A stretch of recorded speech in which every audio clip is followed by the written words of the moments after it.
히브리서 강의 5번째 시간입니다. 히브리서 강의 5번째 시간입니다. 우리가 지난 시간에 히브리서 1장 말씀 4차례에 걸쳐서 말씀 나눴는데 오늘은 2장으로 넘어와서 2장 1절에서 4절까지 말씀을 같이 읽어보겠습니다. 히브리서 2장 1절에서 4절입니다. 시작. 그러므로 우리는 들은 것에 대해 더욱 유념함으로 우리가 흘러 떠내려 가지 않도록 감히 마땅하니라. 천사들을 통하여 하신 말씀이 견고하게 되어 모든 범죄함과 순종하지 아니함이 공정한 보응을 받았거든. 우리가 이같이 큰 구원을 등한히 여기면 어찌 그 보응을 피하리요. 이 구원은 처음에 주로 말씀하신 바요 들은 자들이 우리에게 확증하시바니 하나님도 표적들과 기사들과 여러 가지 능력과 및 자기의 뜻을 따라 성령이 나누어 주신 것으로서 그들과 함께 증언하셨느니라. 아멘. 본문 말씀 읽으셨는데 히브리서 말씀은 복음서하고는 좀 다르잖아요. 그러다 보니까 어떤 이제 주제를 가지고 이렇게 서술하듯이 말씀을 이렇게 풀어나가고 있는데 그럼에도 불구하고 또 내용들이 큰 이제 맥락에서의 주제도 있지만 또 풀어나가는 내용들이 어떻게 좀 굉장히 광범위하다라는 또 느낌도 받습니다. 그래서 여러분들이 사실은 그냥 이렇게 한번 쭉 읽으면 잘 기억이 안 나고 무슨 얘기 하는지를 잘 모르실 수도 있을 겁니다. 요한계시록 같은 경우는 또 너무 상징적인 내용들이나 이렇게 좀 신비로운 이야기들이 많다 보니까 어렵다면 히브리서 말씀은 굉장히 용이하고 평이한 얘기를 하는 것 같은데 또 상당히 깊은 얘기를 하는데 또 그냥 이렇게 그냥 가만히 읽다 보면 또 무슨 얘기를 하는지 잘 모르는 것 같은 느낌을 받아요. 그래서 저도 설교 준비하면서 이제 여러 차례 또 유심히 살펴보고 하는데 그래서 제가 이제 현대어 성경을 좀 같이 읽어드리고 하는 건데 요 본문도 제가 한 번 더 현대어 성경을 읽어드릴 때 한번 잘 들어보셨으면 좋겠습니다. 히브리서 2장 1절에서 4절까지 현대어 성경입니다. 그러므로 우리는 이미 들은 그 진리를 더욱더 굳게 마음속에 간직해야 합니다. 그렇지 못하면 진리에서 떠나 표류할 수밖에 없게 됩니다. 천사들이 말한 것도 항상 진리로 인정되어 그 말을 따르지 않는 사람은 어느 때나 벌을 받았습니다. 그런데 하물며 주 예수께서 친히 말씀하시고 그 말씀을 들은 사람이 전해준 이 위대한 구원에 대해서 무관심하다면 어떻게 우리가 그 벌을 피할 수 있겠습니까? 하나님께서는 이 구원의 말씀이 참되다는 것을 표징과 놀라운 일들과 여러 가지 이적으로 증명해 주셨습니다. 또 성령께서 믿는 사람에게 주시는 특별한 능력으로 분명하게 증명해 주셨습니다. 하나님께서 이 특별한 은사를 우리들 누구에게나 나누어 주신 것입니다. 오늘 본문 한번 다시 읽어드리니까 조금 더 여러분들이 이렇게 와닿게 들리실 겁니다. 지금 읽은 본문을 가만히 생각해 보시면 이제 들은 말씀들 여러분들이 은혜로 받은 그 구원 있잖아요. 그 진리를 마음으로 잘 간직해서 그 진리가 이렇게 흘러가지 않도록 방주로 설명을 하면 이제 방주를 잘 만들어서 역청을 발라서 외부에 있는 물이 안으로 들어와서는 안 되잖아요. 배에 물이 차면 배가 가라앉는 것처럼 하나님의 말씀을 듣고 그 구원을 이제 소유했다면 이것이 흘러가지 않고 떠나가지 않도록 잘 붙잡으라는 이야기를 하는데요. 이 히브리서의 언어도 이게 이제 지나면 지날수록 굉장히 과감해지기 시작합니다. 지금은 이렇게 부드럽게 말하는 것 같지만 이제 3장으로 넘어가고 이러면서 그 말씀들이 굉장히 이렇게 과감하고 강하게 우리에게 이제 말씀하는 내용들이 좀 있습니다. 그리고 우리가 자주 제가 예전에 인용했던 히브리서 12장 같은 경우는 하나님이 사랑하는 자녀마다 징계한다고 그런단 말이죠. 채찍을 들고 징계를 하는데 징계하지 않는 자녀는 사생하요라는 표현들이 나오는 게 바로 히브리서 말씀이거든요. 그러니까 하나님의 사랑으로서 징계를 이제 이야기를 하는 거예요. 그러니까 사실은 제가 앞으로 욥기도 나누면서도 나누겠지만 고난이나 아픔이나 징계는 우리 쪽에서 봤을 때는 재앙인데 하나님 측면에서는 성도들을 향한 하나님의 어떤 그 사랑의 매 같은 게 될 수도 있다는 거예요. 그래서 지금 읽으신 본문도 보면 천사가 전해준 이야기도 듣지 않으면 그것으로 인해서 벌을 받게 되는데, 하물며 예수께서 말씀하신 그 내용을 듣고도 무관심하고 강박하다면 어떻게 그 벌을 피할 수 있겠느냐라고 이야기를 하고 있습니다. 어떻게 보면 여러분, 우리가 복음을 전한다는 것은 천국에 대한 메시지를 전하는 거지만 동시에 지옥에 대한 메시지도 전하고 있는 겁니다. 그러니까 제가 하나님의 나라를 이야기하는 동시에 사실은 그 하나님의 나라에 속하지 않는다는 건 곧 하나님의 나라가 아닌 곳, 즉 땅의 상태, 지옥이라고도 하잖아요. 땅지자에 감옥 옥자에서 거기에 갇혀서 영원한 죽음을 얻겠다는 이야기를 하는 거잖아요. 이건 다 우리가 보편적으로 갖고 있는 신앙이라는 거죠. 그러니까 구원의 상태에 이르지 못했을 때 결국은 멸망과 파멸, 사망의 상태에 있다는 겁니다.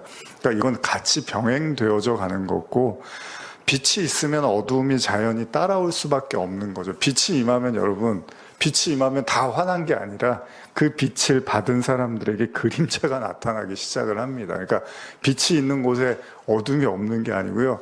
여러분들에게 빛을 비추면 그림자가 나타나서 어둠이 드러나는 건, 이거는 어떤 하나의 그냥 자연의 섭리 같은 거죠.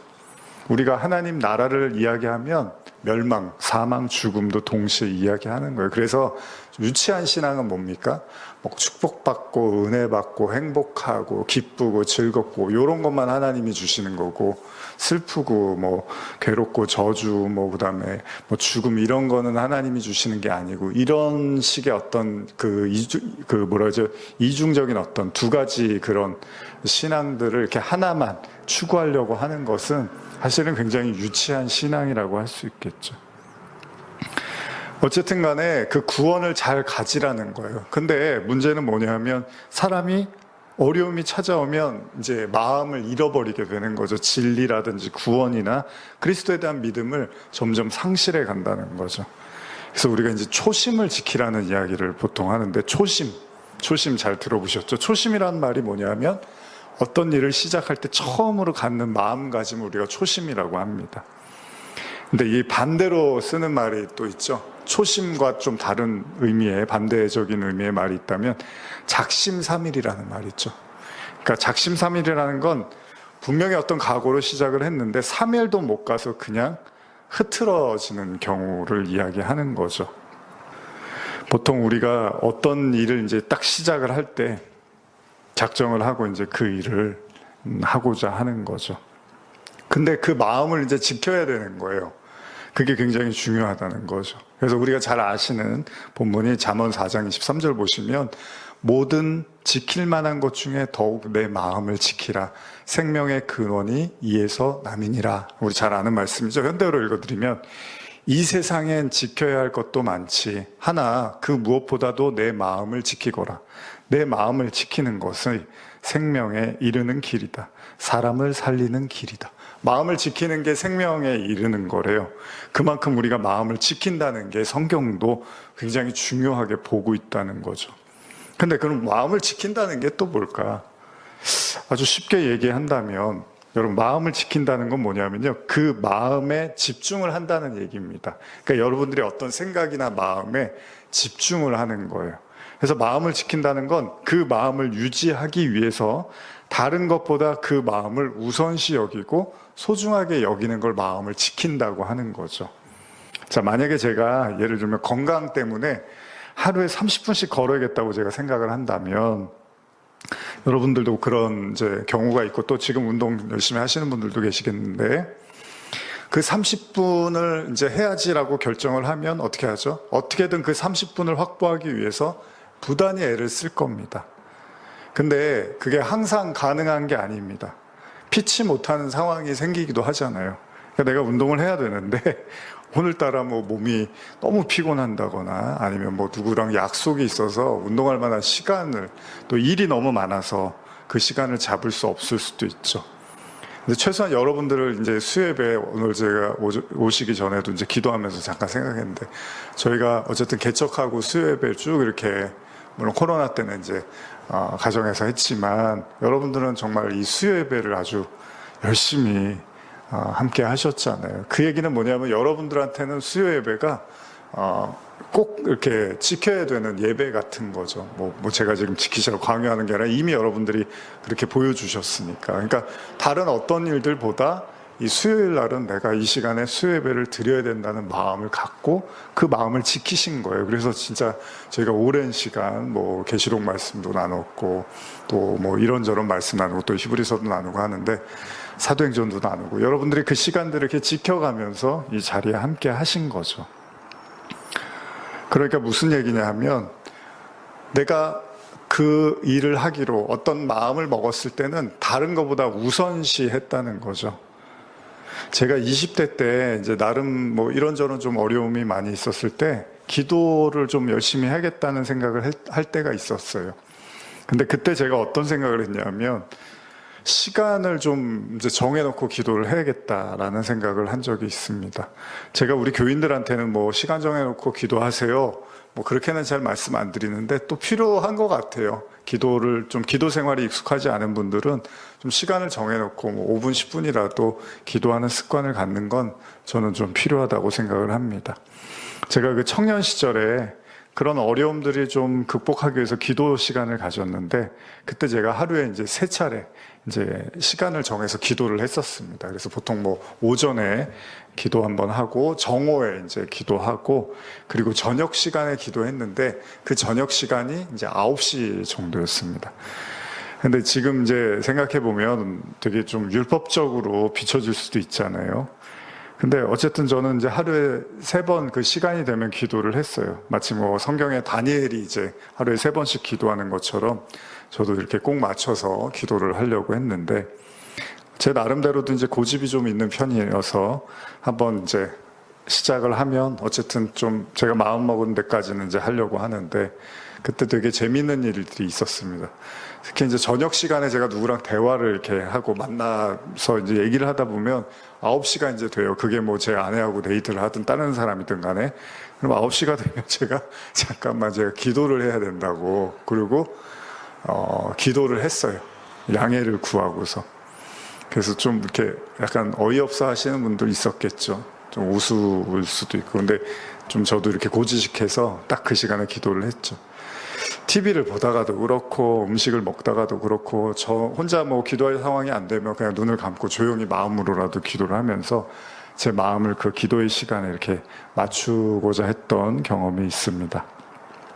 여러분 마음을 지킨다는 게 결코 쉽지는 않습니다. 근데 또 반대로 생각해 보면요.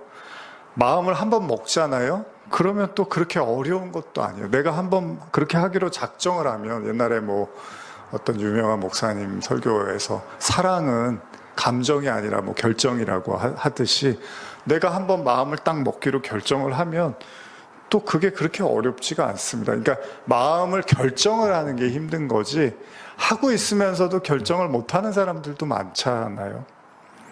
결국 마음을 지킨다는 거는 어떻게 보면 마음을 먹었느냐 그렇지 않았느냐의 문제일 수도 있다는 겁니다. 목사가 되면 당연히 주일날 예배를 드려야 된다는 생각을 하죠. 근데 요새 또 세상이 많이 바뀌어갖고 이제 주일의 개념이 좀 많이 달라지긴 했습니다. 그러나 우리가 일반적으로 신앙생활 한다는 건 성도가 된다는 건 주일에는 하나님께 예배를 드린다는 것을 기초로 생각하고 신앙생활을 하죠. 일종의 약속같이 생각을 하는 거죠. 근데 어떻죠? 어떤 경우에는 이런 약속이 흔들리게 됩니다. 이런저런 이유가 생기고 이런저런 당위성을 이야기하기 시작하고 그러면 이제 신앙의 어떤 가치들이 조금씩 흔들리기 시작합니다. 그러면 이런 질문을 합니다. 꼭 주일날 예배를 드려야 되나? 꼭 교회에 나가서 해야 되나? 집에서 해도 되는 거 아닌가? 이런저런 생각을 하기 시작합니다. 먹고 사는 문제, 생활과 직결되는 일인데 먹고 사는 게 중요한데 주일은 좀 건너뛰어도 되는 거 아니야? 뭐 다른 날 예배 드릴 수 있는 거 아니야? 물론 우리는 뭐 이런 상황에 대해서 전혀 이해를 못하거나 아니면 무조건적으로 뭐 율법적으로 주일을 꼭 지키십시오 이런 기조는 아니지만 보편적으로 우리는 성도들은 주일의 예배를 드리는 것을 당연한 어떤 이제 가치로 여기는 거죠. 근데 만약에 여러분 그런 사람들보다 주일을 꼭 지켜야 되나라는 생각을 가진 성도들이 많다면 어떨까요? 꼭 주일날 예배를 드리지 않아도 그런다고 하나님의 지옥 보내는 거 아니잖아. 상황에 따라서 행동해도 되는 거 아니야 라고 생각하는 사람들이 다수가 되기 시작하면 어떡할까요? 그러면 이제 공동의 신앙적 가치와 약속이 흔들리겠죠. 물론 이것은 단순한 전통이나 종교적 관습을 유지하라는 것을 말씀드리는 건 아닙니다. 우리가 보편적으로 여기는 신앙의 공동체적인 약속이라는 게 있고, 그것을 지금 히브리서 기자는 오늘 구원을 받은 자들, 하나님의 말씀 진리를 가진 자들은 그 구원에 대한 확고한 믿음과 마음을 지키라고 권고를 하고 있다는 겁니다. 그러니까 이게 흔들릴 수 있잖아요. 구원에 대해서 여러분들이 하나님을 의심할 수도 있고, 내가 구원을 받았나, 실제로 뭐 제가 이렇게 외부에서 목사님들 만나고 하면 또 솔직하게 그런 말씀 하세요. 내가 오랫동안 신앙생활하고 사역해왔지만, 뭐 어떤 분도 저한테 이제 얼마 전에 그런 또 나눔을 하셨어요. 내 스스로가 내가 구원에 자신이 있는가라고 돌아보게 된다는 말씀을 또 하시더라고요. 그러니까 누구나 다 그런 마음들을 가질 수 있고, 그런 생각을 할 수 있고, 또 겸손하게 하나님 앞에 나가다 보면 그런 생각을 할 수 있다는 거죠. 그런 가운데서 히브리서 기자는 그렇게 우리의 마음에 있는 그 진리와 말씀과 구원에 대해서 이렇게 흘러가지 않도록 무관심하게, 무책임하게 내버려 두지 말고 항상 그 마음을 지키라고 이야기하고 있다는 거죠. 제가 한 번 더 현대어 성경으로 다시 한번 읽어드릴게요. 이 말씀을 듣고 한번 여러분들이 다시 한번 들어보세요. 2장 1절에서 3절입니다. 그러므로 우리는 이미 들은 그 진리를 더욱더 굳게 마음속에 간직해야 합니다. 그렇지 못하면 진리에서 떠나 표류할 수밖에 없게 됩니다. 천사들이 말한 것도 항상 진리로 인정되어 그 말을 따르지 않는 사람은 어느 때나 벌을 받습니다. 그런데 하물며 주 예수께서 친히 말씀하시고 그 말씀을 들은 사람이 전해준 이 위대한 구원에 대해서 무관심하다면 어떻게 우리가 그 벌을 피할 수 있겠습니까? 어떤 뉘앙스로 들리십니까? 진리를 떠나서 표류하게 될 때, 그러면서 기자는 뭐라고 하냐면 천사들이 말한 것도 진리로 인정돼서 그 말을 따르지 않으면 어느 때나 벌을 받는다는 이야기를 해요. 제가 사실 이런 뉘앙스의 설교들을 잘 하지는 않는데, 물론 이제 고난이 올 때 우리가 그걸 진지하게 보십시오, 또 우리 잘못을 찾으십시오, 이런 이야기를 안 하는 건 아니지만 이렇게 노골적으로 현대 성경에서의 번역처럼 진리를 따르지 않으면 벌을 받습니다. 또 심지어 예수께서 친히 말씀하시고 그 말씀을 들은 사람들이 전해준 이 위대한 구원, 그 구원에 대해서 무관심하다면 어떻게 우리가 그 벌을 피할 수 있겠습니까? 그러니까 복음이요, 여러분, 무서운 게 뭐냐면, 이제 여러분과 제가 복음을 전하잖아요. 근데 듣지 않거나 무관심하거나 심지어 조롱을 하잖아요. 그러면 거기에 대한 대가가 따른다는 거예요. 지금 여기 본문의 말씀처럼 하나님의 말씀과 진리가 그 마음에 이제 들린 바 되고 또 가져 소유했는데, 그 말씀대로 행하지 않고 따르지 않으면 벌을 받는다는 말을 하는 거는 또 다른 의미에서 생각하면 어떻죠? 하나님이 주시는 벌이라는 게 어떤 의미에서는 징계가 되고 뭐 채찍이 되고 여러 가지 의미가 있지만, 다른 의미에서는 그 구원이 우리가 흔들리거나 그 구원 진리의 말씀을 우리가 온전히 소유하지 못하면 벌을 받는다는 얘기잖아요. 이 번역대로 따라간다면. 그러면 하나님 말씀 안 들으면 벌 받아. 물론 우리가 이 말을 모르지 않습니다. 그런데 다르게 보면요, 다르게 생각해 보면 하나님의 말씀에 청종하지 않고 우리가 그것을 마음에 담지 못하면 그로 인해서 닥치는 벌이, 여러분, 재앙이 될 수 있겠냐는 거예요. 그게 아니잖아요. 하나님의 말씀을 내가 소유하고 그 구원에 대한 확신과 믿음이 막 흔들려 갈 때, 이것들이 내가 이제 등한시하고 무관심하게 될 때 하나님이 벌을 주신다면 그게 진짜 벌이겠냐는 거예요. 쉽게 말씀드릴게요. 제가 뭐 아이한테 건강을 좀 챙기라고 요즘 이제 잠을 좀 잘 넉넉하게 자라고 이야기를 많이 하는데, 그 시간들을 이제 넘기더라고요. 그러니까 아이가 막 피곤해갖고 잘 이제 이렇게 방에 들어가서 보면, 자기 전에 들어가서 보면 이렇게 쓰러져서 자고 있고, 뭐, 물론 이제 공부하는 나이니까. 근데 결국은 그러다가 뭐 감기에 걸리거나 뭐 그럴 수 있잖아요. 근데 우리가 그런 이야기 하잖아요. 자녀들, 아무리 부모님이 얘기해도 이렇게 말을 잘 안 들을 때 어떻게, 자기가 겪어봐야지 안다고 하잖아요. 근데 제 아이 같은 경우는 이제 아침에 이렇게 깨운단 말이에요. 학교 갈 때. 깨우라고. 근데 그럼 제가 그러는 거예요. 못 일어나고 이러면 좀 조금만 더 일찍 자라고. 그러면 이제 알겠어요 하긴 하는데 나중에는 이제 제가 뭐라고 하냐면 네가 이렇게 일찍 잠을 안 자면 아침에 안 깨울 거다. 그러면 이제 그것 때문에 이제 그 불이익을 볼 수 있잖아요. 학교에 지각을 하며. 그러면 애가 약간 긴장을 해요. 근데 제가 그러죠. 자꾸 그러면 내가 어느 날 안 깨우는 날이 올 거라고. 근데 아직까지는 그러지 않았는데 한 번은 그래 보고 싶은 거예요. 근데 그게 벌이냐는 거예요. 그게 벌이 아니잖아요. 그 건강을 잘 챙기고 잠을 제때 잘 자라고 하는 의미에서 하는 거잖아요. 그러니까 여러분과 제가 우리에게 고난과 어려움이 닥칠 때 그것이 우리에게 단순한 벌이겠냐는 거예요. 하나님이 우리를 징계하고 채찍을 드는 게 단순하게 우리에게 재앙이겠냐는 거죠.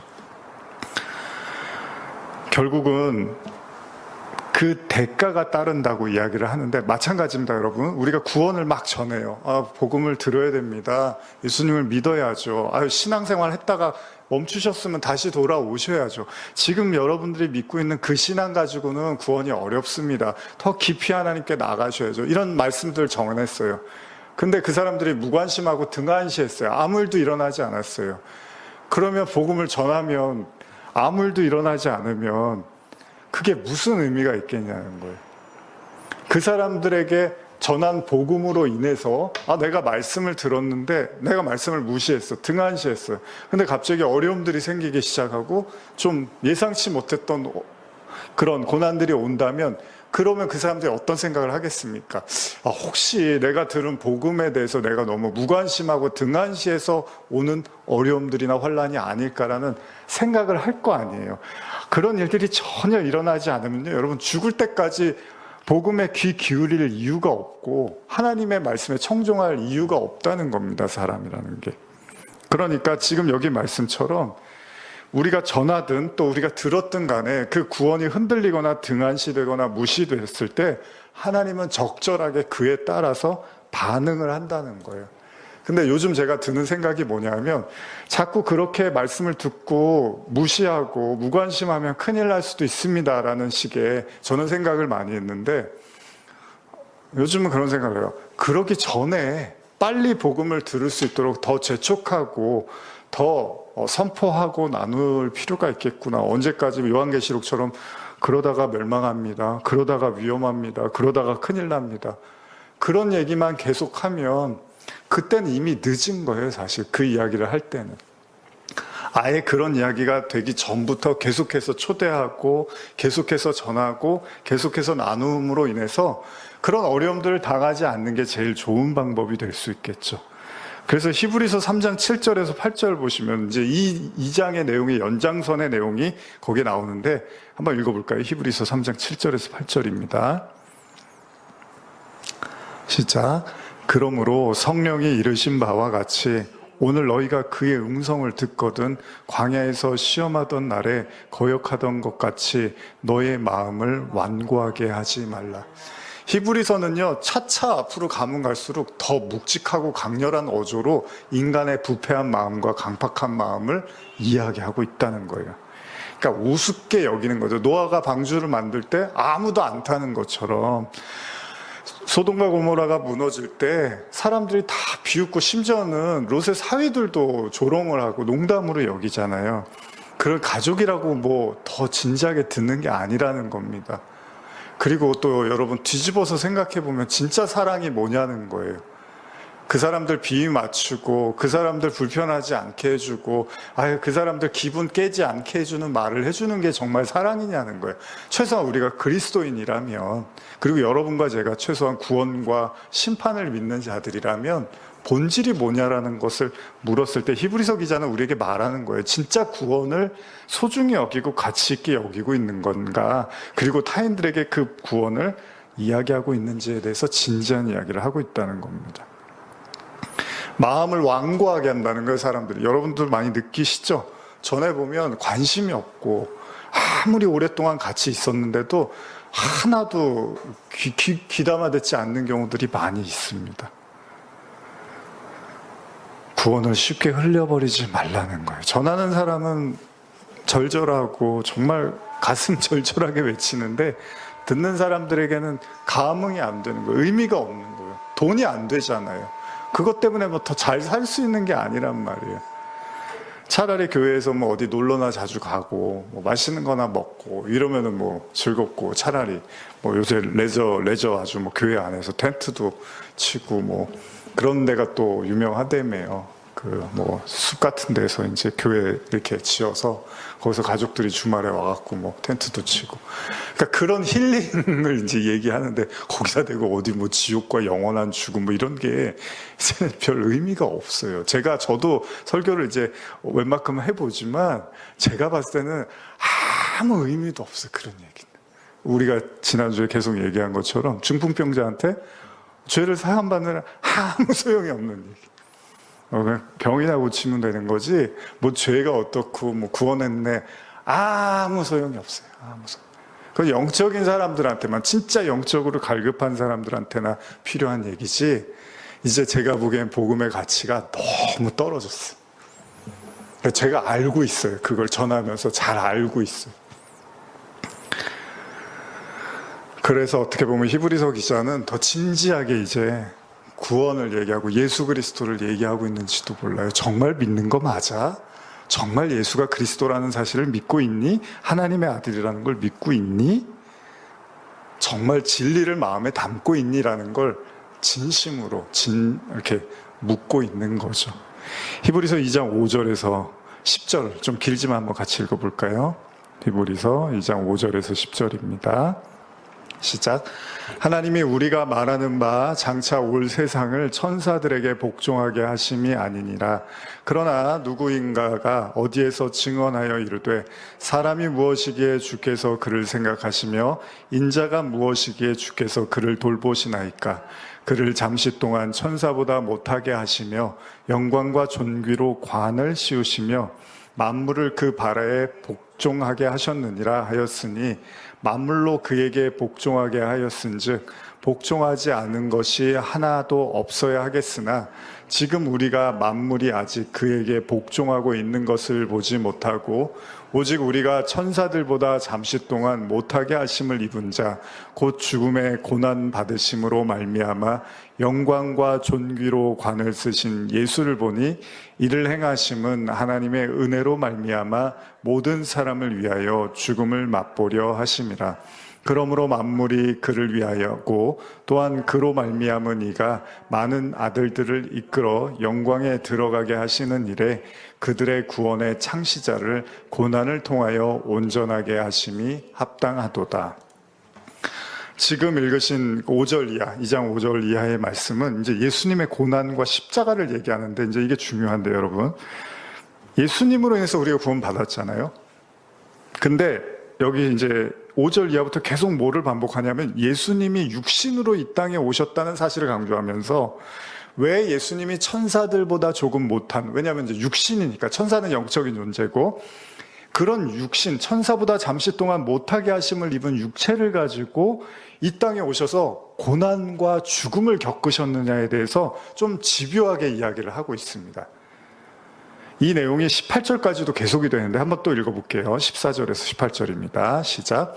자녀들은 혈과 육에 속하였음에 그도 또한 같은 모양으로 혈과 육을 함께 지니심은 죽음을 통하여 죽음의 세력을 잡은 자 곧 마귀를 멸하시며 또 죽기를 무서워함으로 한평생 매여 종노릇하는 모든 자들을 놓아주려 하심이니, 이는 확실히 천사들을 붙들어 주려 하심이 아니요 오직 아브라함의 자손을 붙들어 주려 하심이라. 그러므로 그가 범사의 형제들과 같이 되심이 마땅하도다. 이는 하나님의 일에 자비하고 신실한 대제사장이 되어 백성의 죄를 속량하려 하심이라. 그가 시험을 받아 고난을 당하셨은즉 시험 받는 자들을 능히 도우실 수 있느니라.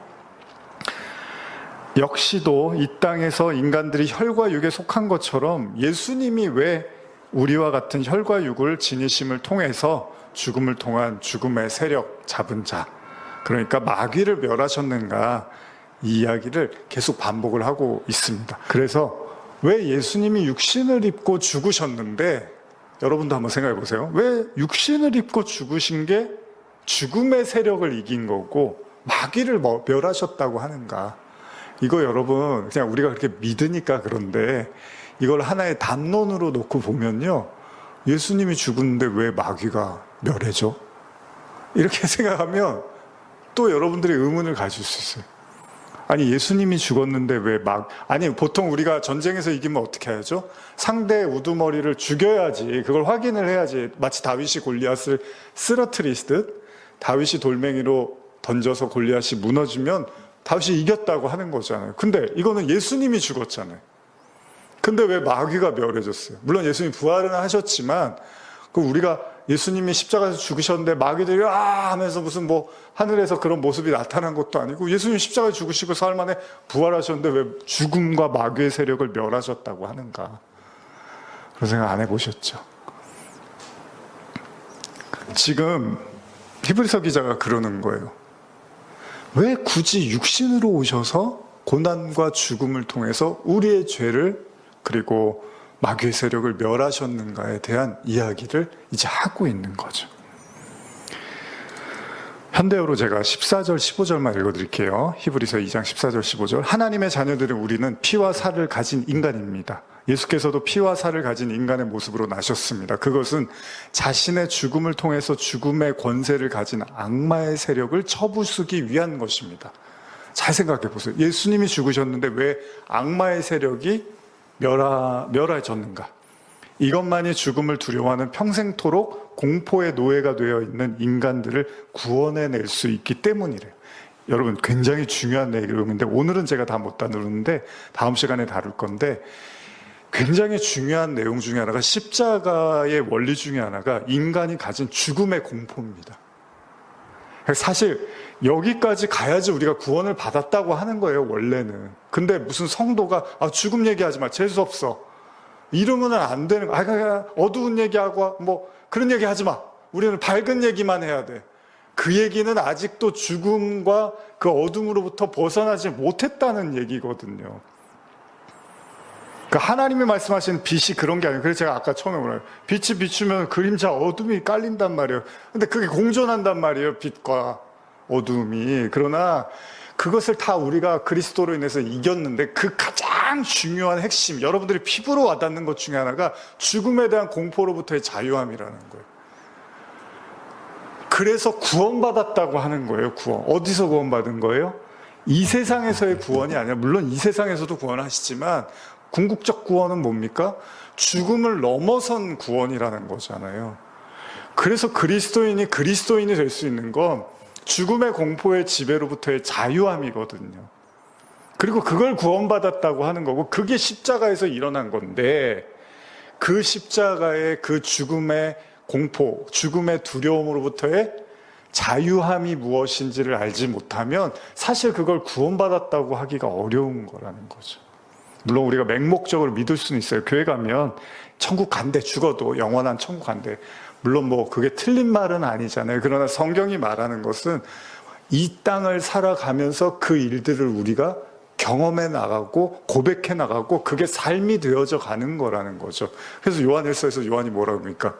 우리 저쪽 교회에 있을 때 교회 들어가는 입구에 있었던 말씀 있잖아요. 사랑 안에 두려움이 없고 그런다고. 두려움에는 형벌이 따른다 그러면서 두려워하는 자는 온전히 이루지 못했다고 하는 거잖아요. 결국 예수의 죽음이 왜 사단의 멸망과 아울러서 죽음의 공포를 그 지배하에 놓여있는 우리에게 구원이 되는지에 대한 그 의미를 이해하지 못하면 그게 어떻게 구원받았다고 할 수 있겠냐는 거예요. 뭘로 도대체 구원받았다는 거예요. 나 교회 가서 이제 나 죽어도 천국 간대. 물론 그것도 훌륭한 이야기지만, 그러면 죽어서 천국 가는 것만이 구원인 게 아니잖아요. 이 땅에서의 바울이, 제가 항상 강조하지만 바울이 뭐라 합니까? 내가 그리스도와 함께 다시 살았단 말이에요. 그런 말을 한단 말이에요. 이제 내가 새로운 피조물이라고 하는 건 이미 바울이 죽음과 부활을 이 땅에서도 경험했다는 얘기를 하는 거란 말이에요. 근데 이 부활과 이 죽음에는 관심이 없어요, 사람들이. 그냥 몰라, 여기서는 고생하든 어떻게든 살아나가겠지. 근데 죽으면 천국 간대. 그거 믿으면 돼. 이게 아니라 바울이 그렇게 말하지 않는단 말이에요. 내가 그리스도와 함께 십자가에 못 박혀서 죽었은즉 이제 내가 산 게 아니라 내 안에 그리스도가 살아서 그래서 자기 새로운 피조물이라고 해서 부활을 경험했다고 한단 말이에요. 그 부활을 경험하는 것이 그 죽음, 이 땅의 죄의 종노릇했던 죽음으로부터 벗어난 거고 그걸 구원이라고 말을 한단 말이에요. 근데 그 구원에 대해서는 관심이 없고 그냥 막연한 신앙생활 끝에서 오는 천국, 내세 천국 정도의 구원을 이야기한단 말이에요. 그래서 제가 강조하는 게 하나님의 나라는 여기 있다 저기 있다 할 것도 아니고 눈에 볼 수 있게 임하는 것도 아니라고 그러고 하나님의 나라는 뭐라고 해서 여러분들 안에 있다고 하는 게 그 부활과 그 죽음을 이야기하는 거란 말이죠. 그게 사실 굉장히 중요한 거라는 거죠. 아마도 우리가 이전에 본문을 통해서 천사와 예수를 비교하는 그 내용에서 저자는 분명히 예수가 천사보다 비교할 수 없을 만큼의 위대한 존재라는 걸 강조했습니다. 근데 다시 2장으로 넘어오면서 이제 얘기가 좀 달라져요.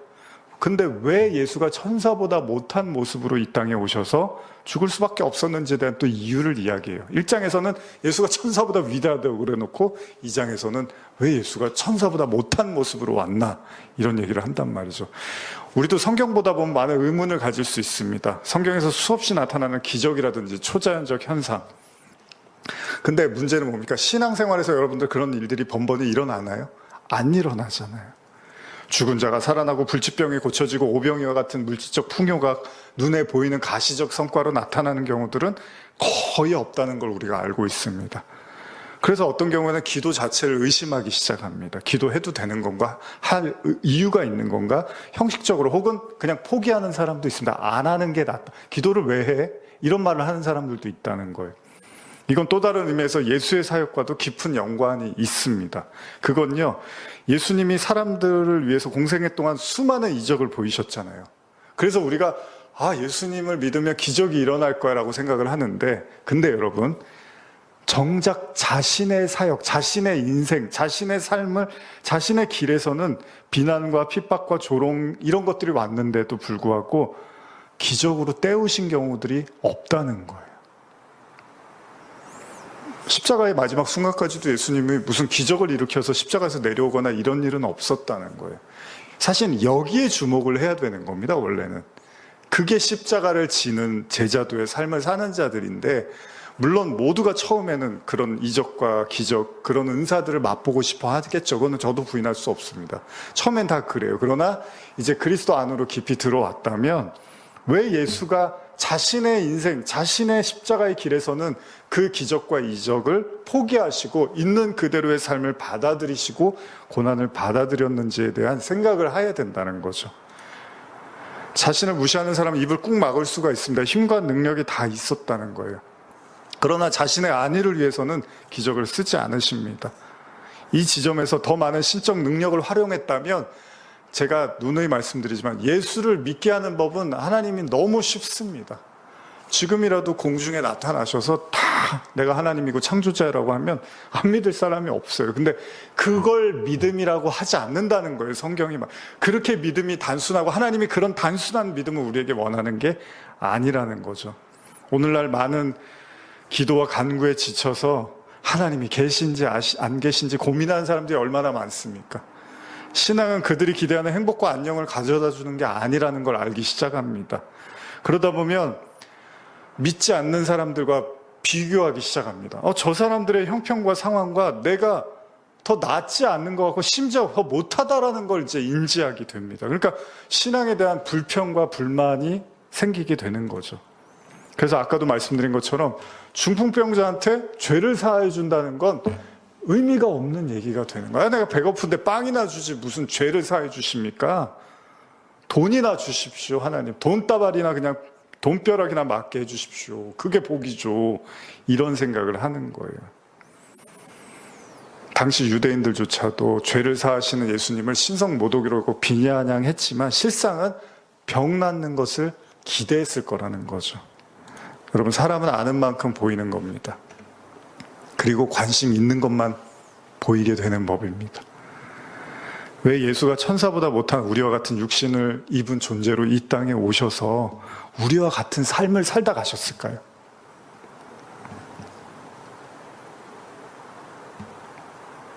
여기에 대한 의문을 가질 때 예수님이 이 땅에 오신 가장 중요한 이유가 뭐죠?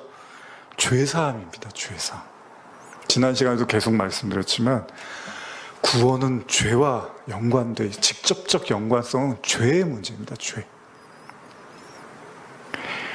근데 성도가 그 죄에 대한 그 죄사함과 구원을 연결시키지 못하면 우리는 쉽사리 예수를 믿으면 믿을수록 허무하고요, 실망하고 의심만 쌓여가고 나중에는 형식적 신앙만 남게 된다는 거예요. 내가 죄를 진 게 없는데, 내가 잘못한 게 없는데, 내가 하나님 앞에 무슨 내가 죄져서 하나님의 피해 본 게 뭐가 있습니까? 라는 생각들이 점점 더 쌓여져 가면 신앙은 공허해지는 거예요. 그러니까 나중에는 그냥 클럽처럼 교제 모임이 되는 거예요. 성도들 보면 기분 좋잖아요. 같이 밥 먹고 놀러 다니고 얘기하면. 근데 다른 모임도 다 좋아요. 그러면 밥 먹고 얘기하고 놀러 다니면 어디든 다 좋아요. 근데 교회는 그게 아니잖아요. 교회는 상한 마음을 가지고 하나님 앞에 죄를 고백하고 자신을 돌아보고 말씀 속에 자신을 비치며 마음을 찢고 이런 과정들을 해야 되는 거잖아요. 근데 그 내용을 빠져버리면 신앙이 공허해지기 시작하고 형식만 남고 이제 다른 사람 눈치만 보는 거예요. 이 안에서도 인정받아야 되니까, 내가 이 안에서도 무시당하지 않아야 되니까, 아니 이 안에서라도 뭔가 내 어떤 그런 명예를 찾고 싶은, 교회 안에서도 이제 그런 모습들이 나타나는 거죠. 아니면 이용하기도 하고, 성도가 성도를. 그렇기 때문에 히브리서 기자는 무한한 존재이신 하나님의 아들이신 예수가 유한의 옷을 입고 육신으로 이 땅에 오셨다는 이유, 그리고 그 이유가 죽음으로써 반드시 이루어야 될 뭐가 있었다는 거예요. 그러니까 예수가 죽어야만 하는 중요한 이유가 있어야만 했다는 거죠. 그리고 그게 십자가잖아요, 우리가. 그래서 제가 뭐라고 합니까? 아무리 예수님이 많은 사역을 했어도 십자가를 안 지면 그 사역이 의미가 없다고까지 말을 하는 거예요. 그러니까 여러분과 저도 지금 이 설교 제가 처음 하는 얘기가 아니니까 여러분도 한번 그럼 십자가를 깊이 생각하는 거예요. 신앙은 다른 게 아닙니다. 십자가. 오죽하면 바울이 뭐라고 합니까? 난 십자가 외에는 자랑할 게 없다고 하잖아요. 바울이 그런다고요. 십자가만 알면 되지. 이렇게까지 얘기를 한단 말이죠. 그러면 이제 생각하는 거예요. 왜 굳이 육신을 입고, 하나님의 아들을 육신을 입고 이 땅에 보내셔서 십자가에서 죽게 하셨는가? 그리고 어떻게 그게 사단의 멸망이 되고 죽음으로부터의 자유가 되는가? 우리에게 현실적으로. 그걸 우리가 알고 믿어야지 구원을 받은 거잖아요. 그게 우리 안에서, 여러분 약을 먹으면요, 효과가 나와야 되는 거잖아요. 그래야지 그 약을 먹는 거죠. 근데 효과도 없는데 이거 좋대, 제가 어디가 아파요, 그럼 너 거기 아픈 거 이야기 좋대. 근데 아무리 먹어도 안 나. 그럼 효과가 없는 거잖아요. 근데 여러분이 구원을 받았다고, 진리를 알았다고, 말씀을 소유했다고 하는데 그게 효과가 안 나타나.